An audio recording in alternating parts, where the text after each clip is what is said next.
La revisión del Cordero, mencionado en la Pascua y que Jesús también experimentará antes de su sacrificio, ha comenzado. Primero con la pregunta, ¿con qué autoridad haces estas cosas? Y luego con la parábola de los dos hijos que hizo a los sacerdotes y fariseos condenarse a sí mismos. Ahora, Jesús continuará narrando parábolas. Fácilmente podríamos vernos tentados a asegurar que Jesús está acosando de vuelta a aquellos que primero lo hicieron. Sin embargo, es la consecución de eventos la que nos ayuda a comprender que Jesús no busca humillarlos por placer. En el primer caso, Jesús les hace una pregunta orientada a que los líderes religiosos reflexionen acerca de su actitud con Jesús. Mencionando a Juan el Bautista, busca que miren atrás, más allá de la figura que representa a Jesús, para evaluar que él, Jesús, no está fuera de sí, y que podían y debían creer en él. Aunque la respuesta que recibió fue negación, no por ignorancia, sino a razón de su dureza. En el segundo caso, con la parábola de los dos hijos, Jesús buscó llamar su atención diciéndoles que su incredulidad los hacía ir detrás de los cobradores de impuestos y rameras, sin respuesta. En esta tercera ocasión, Jesús traerá a colación una parábola escrita cientos de años atrás por el profeta Isaías. Es claro que los líderes religiosos entenderán la referencia y provocará en ellos, de nuevo, enojo. El amplio conocimiento que presumían a todos y su estricto apego a la ley de Moisés será utilizado en su contra, dejando al descubierto sus actos. Esta historia, llamada Parábola de la Viña, se sitúa en tiempos de los reyes, en que Dios reclama a Judá e Israel su injusticia y violencia, contrario a lo que él esperaba de ellos. Isaías 5:1. Ahora cantaré por mi amado el cantar de mi amado a su viña. Tenía mi amado una viña en una ladera fértil.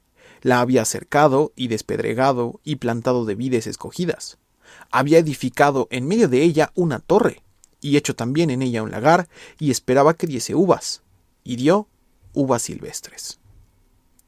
Se plantea pues la construcción de una viña en la que el dueño puso las condiciones óptimas: tierra fértil, suelo limpio, plantas seleccionadas, una torre para cuidarla, y por último, en la misma propiedad, la instalación para la producción de vino. El reclamo de Dios viene enseguida. La viña, en vez de dar uvas de calidad, dio uvas silvestres. Isaías 5:3. Ahora, pues, vecinos de Jerusalén y varones de Judá, juzgad ahora entre mí y mi viña. ¿Qué más se podía hacer a mi viña que yo no haya hecho en ella? ¿Cómo, esperando yo que diese uvas, ha dado uvas silvestres? El cuestionamiento comienza. Jehová puso todas las condiciones para que hubiera fruto abundante y de calidad.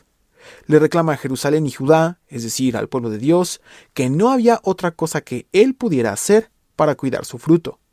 Pero no hubo tal. Isaías 5:5. Os mostraré, pues, ahora lo que haré yo a mi viña. Le quitaré su vallado y será consumida. Aportillaré su cerca y será hollada. Haré que quede desierta. No será podada ni cavada. Y crecerán el cardo y los espinos, y aun a las nubes mandaré que no derramen lluvia sobre ella. Ciertamente la viña de Jehová de los ejércitos es la casa de Israel, y los hombres de Judá planta deliciosa suya. Esperaba juicio, y he aquí vileza; justicia, y he aquí clamor. El juicio lo declara. Dios había provisto de una viña, un territorio y condiciones en las que su pueblo debería ser ejemplo a las naciones. Pero el incumplimiento del pacto entre Israel y Jehová tiene consecuencias, descritas desde la ley que había sido entregada. Levítico 26:27. Si aun con esto no me oyereis, sino que procediereis conmigo en oposición, yo procederé en contra de vosotros con ira, y os castigaré aun 7 veces por vuestros pecados. Y comeréis la carne de vuestros hijos, y comeréis la carne de vuestras hijas. Destruiré vuestros lugares altos y derribaré vuestras imágenes, y pondré vuestros cuerpos muertos sobre los cuerpos muertos de vuestros ídolos, y mi alma os abominará. Haré desiertas vuestras ciudades y asolaré vuestros santuarios, y no oleré la fragancia de vuestro suave perfume. Asolaré también la tierra, y se pasmarán por ello vuestros enemigos que en ella moren. Y a vosotros os esparciré entre las naciones, y desenvainaré espada en pos de vosotros. Y vuestra tierra será asolada, y desiertas vuestras ciudades. Queda claro en la parábola de Isaías que la viña es el territorio que Dios les había prometido y entregado, y las plantas eran su pueblo. Esperando que fuera justo, encontró vileza. Esperando justicia, hubo llanto por su ausencia. Con lo anterior, Jesús tomará la ilustración del profeta Isaías, retomando sus elementos y significado para que los sacerdotes y fariseos, de nuevo, utilizando el sentido común, se condenen con su propia boca. En los ejemplos previos, Jesús los invitaba implícitamente al arrepentimiento, pero en este serán sus adversarios quienes dictaminarán su propio castigo.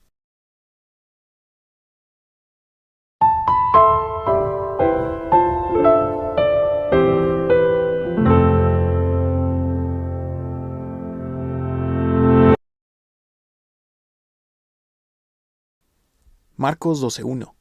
Entonces comenzó Jesús a decirles por parábolas: un hombre plantó una viña, la cercó de vallado, cavó un lagar, edificó una torre y la arrendó a unos labradores y se fue lejos. Una vez leída la parábola de Isaías 5, el planteamiento de ambas historias es muy similar. Se trata sencillamente de la misma construcción de la parábola que Jesús utiliza, salvo por un elemento. Ahora Jesús plantea la existencia de personas que trabajan la viña. Al mencionar arrendamiento, se asume de inmediato que serán los labradores responsables del fruto que de la viña, y que, teniendo como propietario al hombre que la plantó, es a él a quien tenían que entregarle frutos o el vino procedente de la cosecha. Marcos 12:2. Y a su tiempo envió un siervo a los labradores para que recibiese de éstos del fruto de la viña. Mas ellos, tomándole, le golpearon, y le enviaron con las manos vacías. Volvió a enviarles otro siervo, pero apedreándole, le hirieron en la cabeza, y también le enviaron afrentado.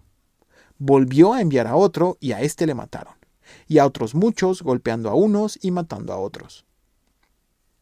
Las capas que Jesús utiliza en su historia emulan en ella, así como con los sacerdotes y fariseos, oportunidades y posibilidad de arrepentimiento.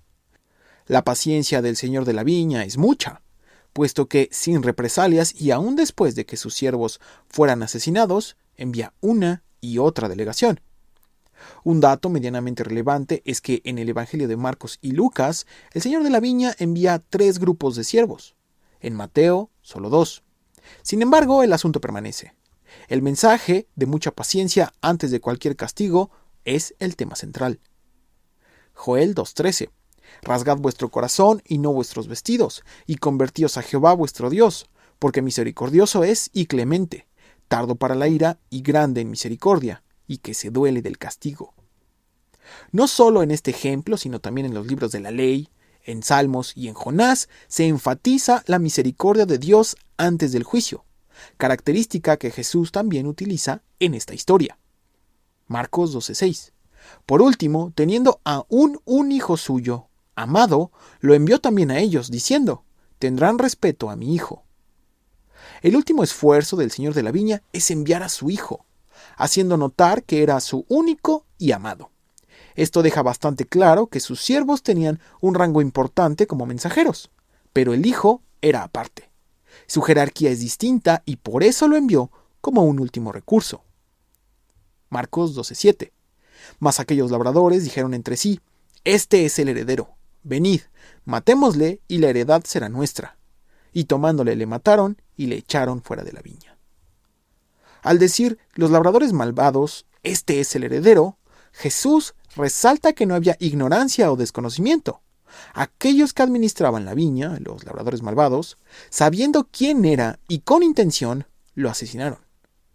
Aquí termina la historia de Jesús, seguida del cuestionamiento. Marcos 12:9. ¿Qué pues hará el Señor de la viña? Vendrá y destruirá a los labradores y dará su viña a otros. Otra nota relativamente importante es que en Marcos y Lucas es Jesús quien pregunta y responde. En el Evangelio de Mateo son los sacerdotes y fariseos quienes lo hacen. Mateo 21:40. Cuando venga, pues, el Señor de la viña, ¿qué hará a aquellos labradores? Le dijeron: a los malos destruirá sin misericordia y arrendará su viña a otros labradores para que le paguen el fruto a su tiempo.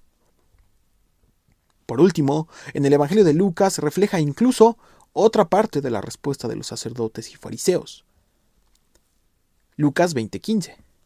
¿Qué pues les hará el Señor de la viña? Vendrá y destruirá a estos labradores y dará su viña a otros. Cuando ellos oyeron esto, dijeron: Dios nos libre. Los sacerdotes y fariseos con quienes Jesús interactúa, aparentemente en una reacción rápida y natural, entienden que el juicio de Dios eventualmente ocurrirá, y será severo. Por eso exclaman: Dios nos libre. Casi podríamos imaginar una pausa en la que Jesús les permitió procesar su reacción y comprender que hablaba de ellos, y que el juicio de a los malos destruirá sin misericordia era para ellos, por cuanto habían matado al hijo del señor de la viña. Y los sacerdotes y fariseos, hasta hace tan solo unos días, habían discutido precisamente matar a Jesús. Contrastando con la parábola de Isaías 5, en la que Jehová acusa al pueblo de hacerse injusto y alejarse de él, en la parábola de Jesús son los labradores de la viña quienes, pervirtiendo su deber, el arrendarle al señor de la viña y no cumplir su acuerdo, no permiten que el fruto natural de la tierra crezca en el terreno. Siguiendo esa idea, si los labradores eran las autoridades religiosas y el hijo del señor de la viña era Jesús, ¿quiénes eran los siervos del Señor que habían ido a recibir el fruto de la viña, a quienes golpearon y mataron? El libro de Crónicas expresa casi como una calca las posteriores palabras de Jesús. Segundo de Crónicas 36:15. Y Jehová, el Dios de sus padres, envió constantemente palabra a ellos por medio de sus mensajeros, porque él tenía misericordia de su pueblo y de su habitación. Mas ellos hacían escarnio de los mensajeros de Dios, y menospreciaban sus palabras, burlándose de sus profetas, hasta que subió la ira de Jehová contra su pueblo, y no hubo ya remedio. Los siervos de la parábola habían sido los profetas, quienes mayormente en la época de los reyes fueron enviados por misericordia de Dios para hacer al pueblo volver de sus caminos. En cambio, recibieron burla y muerte, hasta que, como Jesús también lo plasmó en la parábola, vino Jehová a destruirlos. Y como se escribe en Crónicas, no hubo ya remedio. Marcos 12:10. ¿Ni aun esta escritura habéis leído? ¿La piedra que desecharon los edificadores ha venido a ser cabeza del ángulo? El Señor ha hecho esto, y es cosa maravillosa a nuestros ojos. Jesús no solo acusa a los líderes religiosos de ser aquellos labradores malvados que matarían al hijo del señor de la viña, ahora también, y en términos simples, de ignorantes. Por un lado, cuando Jesús les dice, ¿ni aun esta escritura habéis leído?, no solo es ironía o sarcasmo. Jesús está citando el Salmo 118:22. La piedra que desecharon los edificadores ha venido a ser cabeza del ángulo. De parte de Jehová es esto, y es cosa maravillosa a nuestros ojos. Por tanto, lo que Jesús hace es ligar la parábola de los labradores malvados y su rechazo al hijo del señor de la viña con los edificadores de este salmo, y pasa de un ejemplo de una viña a un ejemplo de construcción.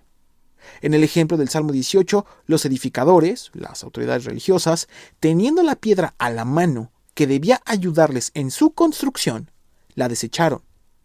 El siguiente simbolismo de Jesús es que la piedra desechada, en este caso él mismo, pasaría a ser parte fundamental de la propia construcción. Pero eso no es todo. Citar el Salmo 118 tiene otra intención, pues ese salmo fue precisamente el que los judíos le aplicaron a Jesús cuando entró a Jerusalén. Salmo 118:25. Oh Jehová, sálvanos ahora, te ruego. Te ruego, oh Jehová, que nos hagas prosperar ahora. Bendito el que viene en el nombre de Jehová. Desde la casa de Jehová os bendecimos. Entonces Jesús cita el Salmo 18 para confirmar que los sacerdotes y fariseos eran tanto los labradores malvados y a la vez los constructores que habían rechazado la piedra. Por último, los deja en evidencia al decirles que todo ya estaba escrito.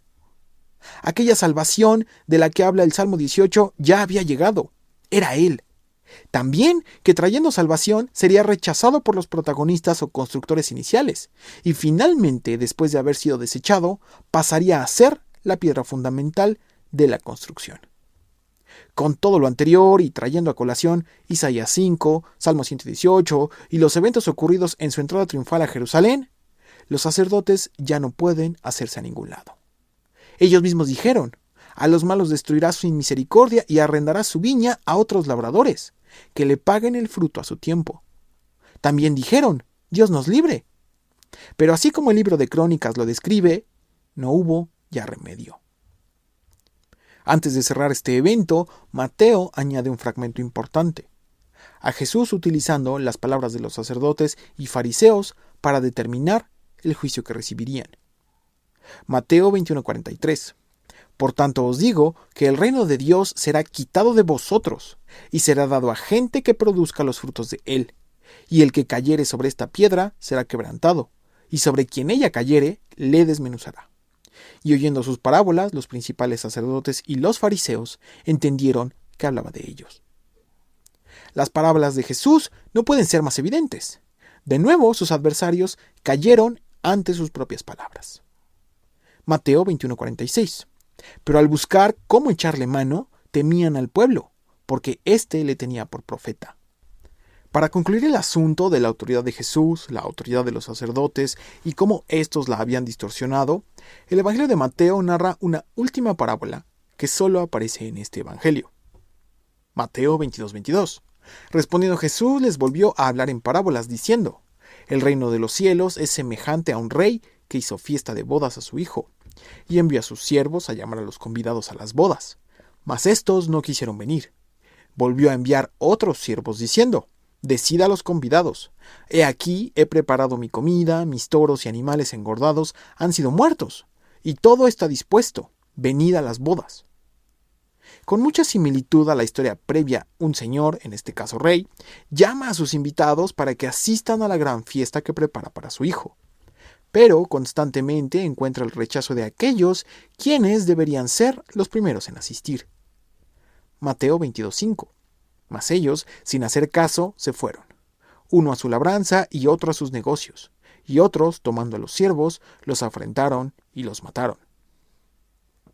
El rechazo, igual que en la historia pasada, ocurre a los mensajeros del rey. Charles Spurgeon comentó lo siguiente: Los rebeldes parecían decir: Dejen que el rey haga lo que quiera con sus bueyes y sus lechones. Yo voy a cuidar mi granja o atender mi mercancía. Igualmente se repite el hecho de que el rey habría preparado un lugar y condiciones apropiados para que hubiera festejo. Mateo 22:7. Al oírlo, el rey se enojó y enviando sus ejércitos destruyó a aquellos homicidas y quemó su ciudad. Entonces dijo a sus siervos: Las bodas, a la verdad, están preparadas, mas los que fueron convidados no eran dignos. Id, pues, a las salidas de los caminos y llamad a las bodas a cuantos halléis. Y saliendo los siervos por los caminos juntaron a todos los que hallaron, juntamente malos y buenos, y las bodas fueron llenas de convidados. El contraste, mientras la historia previa terminaba con el señor de la viña juzgando a los labradores malvados, esta continúa aún después del juicio, incluyendo a personas que originalmente no tenían invitación a la fiesta del rey. Después de que los primeros invitados fueron destruidos, la invitación del rey es abierta, en cierto sentido, a dignos e indignos. Todos en conjunto eran considerados al festejo, y revela la idea de que aquellos invitados no son los más importantes o más buenos. Mateo 22:11. Y entró el rey para ver a los convidados, y vio allí a un hombre que no estaba vestido de boda, y le dijo: Amigo, ¿cómo entraste aquí sin estar vestido de boda? Mas él enmudeció. Entonces el rey dijo a los que servían: Atadle de pies y manos y echadle en las tinieblas de afuera. Allí será el lloro y el crujir de dientes, porque muchos son llamados y pocos escogidos. El mensaje de Jesús es severo. No basta con ser invitado. En su historia muchos lo fueron. Unos deliberadamente rechazaron la invitación, hicieron daño en el proceso y otros, como colándose en el evento, no iban preparados. Varias explicaciones surgen de esta parábola, cuyos elementos no distinguen solo a los sacerdotes y fariseos, sino pareciera a todo un grupo originalmente invitado a tener una cercanía con el rey. Esto podría ser la nación de Israel. Los mensajeros, de nuevo, son los profetas rechazados y asesinados. Así, las personas que encontraron en el camino y todos los que fueron hallados a las afueras pasarían a ser todas las demás naciones, que ignorando el primer rechazo de los invitados, decidieron acudir con el rey. Y aquí se encuentra lo severo del mensaje. La aprobación ante los ojos del rey no solo deriva de aceptar la invitación, sino de genuinamente querer acompañarlo. El pastor David Guzik comentó lo siguiente: Esta parábola demuestra que los que son indiferentes al Evangelio, los que antagonizan contra el Evangelio y los que no son cambiados por el Evangelio comparten el mismo destino. Ninguno de ellos disfrutó el banquete del Rey. La frase "muchos son llamados y pocos escogidos" es una de las más conocidas de Jesús, incluso en el mundo secular. Sin embargo, Jesús ya había planteado antes esa misma idea. Mateo 7:22. Pasaba Jesús por ciudades y aldeas enseñando y encaminándose a Jerusalén. Y alguien le dijo: Señor, ¿son pocos los que se salvan?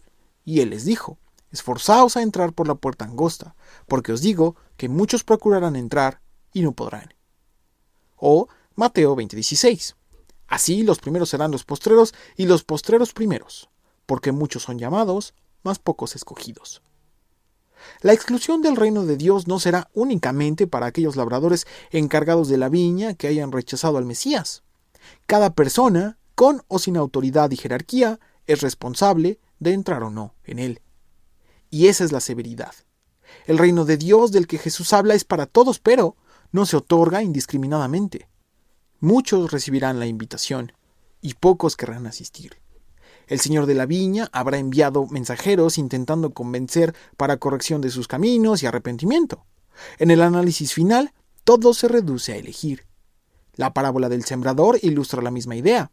Muchas semillas fueron esparcidas, pero no todas dieron paso a plantas sanas y con fruto. Creer en Jesús como el Mesías se convierte en la manera apropiada de asistir al reino de Dios. Y siendo precisos, la única manera. Juan 14:6. Jesús le dijo: Yo soy el camino y la verdad y la vida. Nadie viene al Padre sino por mí. Creer en Jesús como el camino, la verdad y la vida, para seguirlo, se convierte en una elección que, tal como fue predicho, es un camino de riesgo, rechazo e incluso muerte. Por eso la puerta que describe Jesús es estrecha. Por eso hay muchos llamados y pocos escogidos. Mateo 11:12. Desde los días de Juan el Bautista hasta ahora, el reino de los cielos sufre violencia, y los violentos lo arrebatan.